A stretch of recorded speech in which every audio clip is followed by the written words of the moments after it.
आषाढी एकादशी निमित्त दगदग मुंबई परिवारातर्फे भाविकांना लाडू, केळी आणि तुळस वाटप।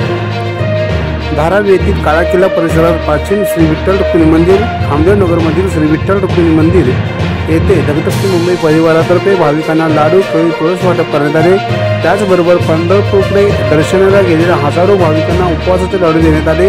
या सोहळ्यासाठी अनेकांनी सहकार्य केले। यामध्ये श्री संत रोहिदास सेवा मंडळ काळा किल्ला, श्री विठ्ठल रुक्मिणी मंदिर कमिटी, खामदेव नगर धारावी, माऊली सांस्कृतिक मंडळ निपाणी मुंबई या सर्व मंडळातील पदाधिकारी यांचे सहकार्य लाभले। या कार्यक्रमाला खासदार वर्षाताई गायकवाड, नगरसेवक वसंत नकाशे, समाजसेवक मनोहर रायबागवे, अध्यक्ष विवेक कांबळे, संजय धुमाळ, संतोष निंबोरे, पत्रकार संजय शिंदे यांच्यासह दगदग मुंबईची संपूर्ण टीम यांच्या सहकार्याने हा आषाढी एकादशीचा लाडू, केळी, तुळस वाटपाचा कार्यक्रम यशस्वीपणे पार पडला।